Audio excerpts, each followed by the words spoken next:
दोपहर के समय किसी जंगल में एक गरीब लकड़हारा रामू लकड़ी काट रहा था। वह बहुत परेशान था। आज पूरे दिन लकड़ी काटूंगा और कल बाजार में बेच दूंगा ताकि मेरा परिवार सुख की 2 रोटी खा पाए।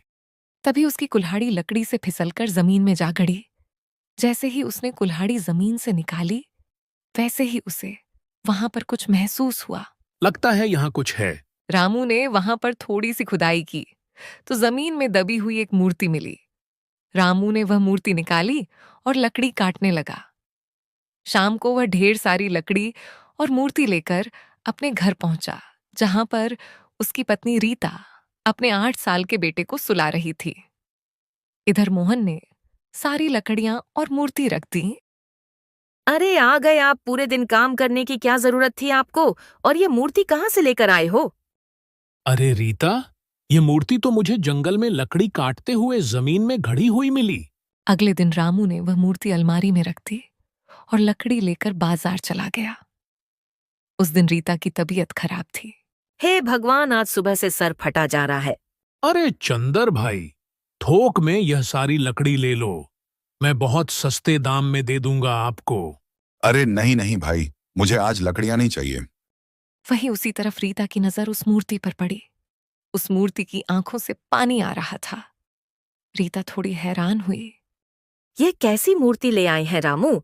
इसकी आंखों से ऐसा लग रहा है कि आंसू निकल रहे हैं। मुझे बहुत डर लग रहा है। इस मूर्ति को बाहर फेंक दूं क्या? तभी उसके बेटे ने कहा। माँ, इस मूर्ति को कहीं मत फेंकना, पापा बुरा मान जाएंगे। वहीं दूसरी तरफ दिन भर बाजार में मेहनत करने के बाद भी रामू की एक भी लकड़ी नहीं बिकी। वह सारी लकड़ियां लेकर घर की तरफ लौटने लगा। हे भगवान, आज भी मेरी एक भी लकड़ी नहीं बिकी। तभी वहां पर एक कार आती है। कार के अंदर से एक आदमी बाहर निकला। भाई, बहुत ही अच्छे समय पर मिले हो। मैं बाजार ही जा रहा था और तुम यहीं पर मिल गए। ये लो पैसे और ये लकड़ी मुझे दे दो। भाई साहब, आपका बहुत बहुत धन्यवाद। मैं दिन भर बाजार में बैठा रहा पर एक लकड़ी भी नहीं बिकी। शायद ये लकड़ियां मेरे ही किस्मत में थी। कहते हैं ना कि भगवान जो करता है अच्छे के लिए करता है। वो आदमी सारी लकड़ी लेकर चला गया। रामू बहुत खुश हो गया। यह तो चमत्कार हो गया। रामू भागते हुए घर पहुंचा। अरे क्या बात है, आज तो सारी लकड़ियां बिक गईं। अरे रीता, क्या बताऊं, आज तो चमत्कार ही हो गया। खैर, पहले मुझे खाना दे दो, बहुत भूख लगी है। आज खाने में कुछ नहीं बना। सुबह से मेरा सिर फटा जा रहा है। अच्छा तो चलो, फिर पहले डॉक्टर के यहाँ चलते हैं। डॉक्टर साहब ने उसका चेकअप किया, कुछ दवाइयां दी और कहा कि रीता को ब्रेन ट्यूमर है, इनका आपको बहुत ध्यान रखना है। एक दिन जब रामू, रीता और करण रात में खाना खा रहे थे, तभी उन तीनों की नजर एक साथ उस मूर्ति पर गई। रामू, पता नहीं मुझे ऐसा क्यों लगता है कि यह मूर्ति हर वक्त हमें देखती रहती है। जब आप यह मूर्ति लेकर आए थे तब इसकी आंखों में से पानी निकला करता था, पर आज सुबह से इसकी आंखों से आंसू निकलना बंद हो गए। मुझे लगता है इस मूर्ति में कुछ गड़बड़ है। हाँ रीता, तुम सही कह रही हो, क्योंकि जब से मूर्ति मुझे मिली थी तो मुझे कुछ अजीब सा लगा था। और अब देखो, ऐसा लगता है कि यह मूर्ति मुस्कुरा रही है। मुझे लगता है कि अब आगे कोई परेशानी नहीं होगी। बस एक ही परेशानी है रीता, तुम्हारा ब्रेन ट्यूमर। भगवान, आगे सब ठीक रहे।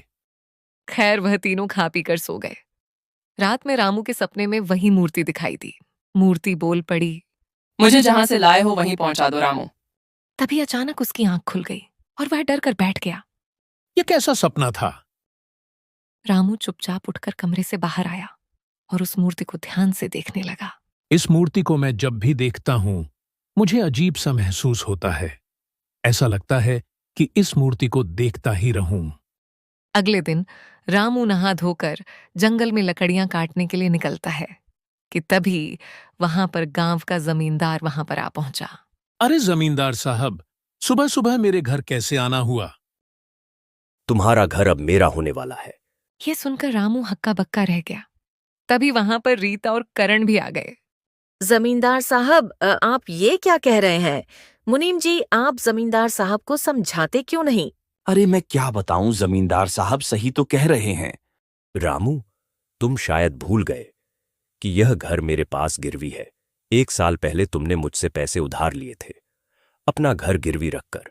आज 1 साल से ऊपर हो चुका है। 2 दिन के अंदर मेरा सारा पैसा लौटा दो, नहीं तो यह घर मेरा हो जाएगा। यह सुनकर रामू के नीचे से जमीन खिसक गई। जमींदार जी, मैं आपका पैसा लेकर कहाँ जा रहा हूं? इतना विश्वास तो रखिए, मैं जल्द आपके पैसे लौटा दूंगा। रामू 2 दिन के अंदर पैसा लौटा दो, नहीं तो यह घर खाली कर दो। इतना कहकर जमींदार वहां से चला गया। इधर रामू यह सुनकर बहुत परेशान हो गया। पापा अब क्या हमारा घर नहीं रहेगा? क्या मैं सड़क पर सोऊंगा? नहीं बेटा, ऐसा मत कहो। भगवान ने चाहा तो हम कहीं नहीं जाएंगे। क्यों बच्चे को दिलासा दे रहे हो? 2 दिन में इतने कैसे कहाँ से आएंगे? 1 साल में पैसे नहीं चुका पाए, अब 2 दिन में क्या पैसों की बारिश हो जाएगी? अब रामू के पास इस बात का कोई जवाब नहीं था। वह कुल्हाड़ी उठाकर जंगल की तरफ चला गया, लेकिन वहां भी उसका लकड़ी काटने का मन नहीं कर रहा था। पता नहीं क्या किस्मत है मेरी।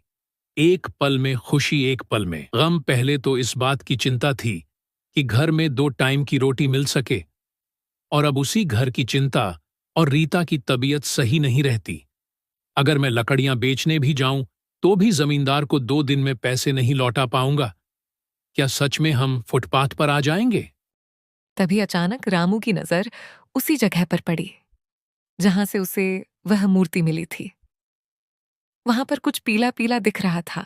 लगता है यहां पर और भी मूर्ति दबी हुई है, खोद कर देखता हूं। रामू ने खोदना शुरू कर दिया और काफी खोदने के बाद उसे ऐसा दिखाई दिया जिससे उसकी खुशी का ठिकाना नहीं रहा। उसे गड्ढे के अंदर ढेर सारा सोना दबा हुआ था। रामू की आंखें फटी की फटी रह गईं। हे भगवान, यह कैसा चमत्कार है! मुझे यकीन ही नहीं हो रहा। क्या मैं कोई सपना तो नहीं देख रहा? लगता है इस जगह भगवान का वास है। जब भी मैं परेशान होता हूं तो यहीं से कुछ ना कुछ मिल जाता है। इस बार जब मेरा घर जाने वाला था तो मुझे इतना सोना मिल गया। इसमें से थोड़ा सा सोना सुनार के पास बेच देता हूं, देखता हूं ये सोना असली है या नहीं। रामू ने गड्ढे से सोना निकालकर अपनी जेब में रख लिया। उसमें से थोड़ा सा सोना ले जाकर सुनार की दुकान पर बेचने लगा। तभी सुनार बोला, तुम तो एक मामूली लकड़हारा हो रामू, तो तुम्हारे पास इतना सोना कहाँ से आया? कहीं से भी आया हो? आपको क्या मतलब? आपको लेना है तो बताओ, नहीं तो मैं दूसरे सुनार के पास बेच देता हूं। वहां मुझे अच्छे दाम मिल जाएंगे। अरे नहीं नहीं रामू, तुम तो नाराज हो गए। इतना खरा सोना मैं हाथ से कैसे जाने दे सकता हूँ? मैं इतने की तुम्हें 4 लाख दे सकता हूँ।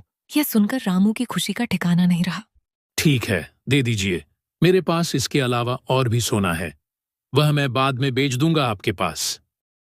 शाम को रामू 4 लाख रुपए और सोना लेकर घर पहुंचा। तभी अचानक उसकी नजर उस मूर्ति पर पड़ी। लगता है इस मूर्ति के अंदर कुछ तो गड़बड़ है। अरे आप आ गए, मैंने सारा सामान गठरी में बांध लिया है। हम कल ही यह घर छोड़कर चले जाएंगे। हम नहीं चाहते जमींदार के आदमी हमारा सामान बाहर फेंक दे।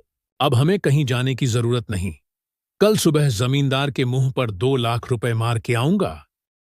पापा इतना सारा पैसा ये कहाँ से आया? कहीं आपने कोई गलत काम तो नहीं किया? हाँ, करण ठीक कह रहा है। सच सच बताइए, ये पैसे कहाँ से लेकर आए हो? मैं तुम्हें सब कुछ बताता हूं।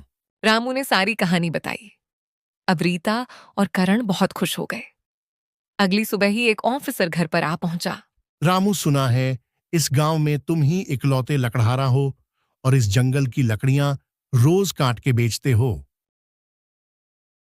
साहब, मैं गरीब लकड़हारा हूं, लकड़ी बेचकर ही घर बार चलाता हूं।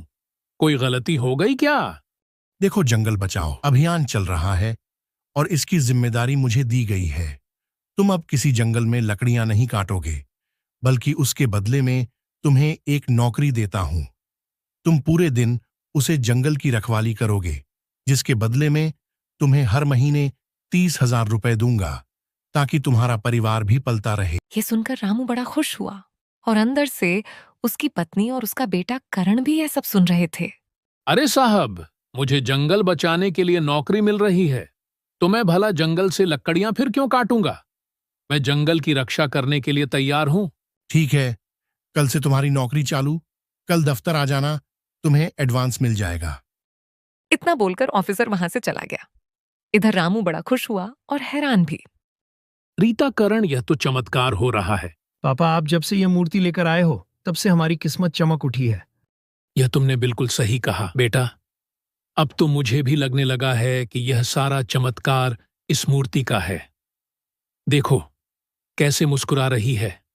चलो आज से हम इस मूर्ति की रोज पूजा किया करेंगे। उसी रात उन तीनों ने मूर्ति की पूजा की और खा पीकर सो गए। पहली बार वह अच्छी नींद सोए। अगली सुबह रामू उनमें से 2 लाख रुपए लेकर जमींदार की हवेली पहुंच गया। ये लो जमींदार साहब, आपके पैसे में ब्याज सहित लौटा रहा हूं। ये देखकर जमींदार चौंक उठा। रामू, तुम एक गरीब लकड़हारा हो, तुम्हारे पास इतने पैसे कहां से आए? जमींदार साहब, जिसका कोई नहीं होता उसका ऊपर वाला होता है। रामू ने जमींदार को पैसे दिए और वहां से चला आया। उसके बाद वह ऑफिसर के कार्यालय गया और उसी दिन से उसकी जंगल में नौकरी शुरू हो गई। रात में जब वह नौकरी करके घर आया तब रीता, हम शुरू से ही इस टूटे फूटे घर में रह रहे हैं। अब हमारे पास अच्छा खासा पैसा है। कल से ही अपना घर बनवाना शुरू करता हूं। हाँ, ये सही रहेगा। अब हम अच्छी जिंदगी जिएंगे। अगले दिन से ही उसका मकान बनने लगा और 6 महीने में ही उस पूरे गांव में सबसे अच्छा मकान रामू का बनकर तैयार हो गया और वह हंसी खुशी रहने लगे।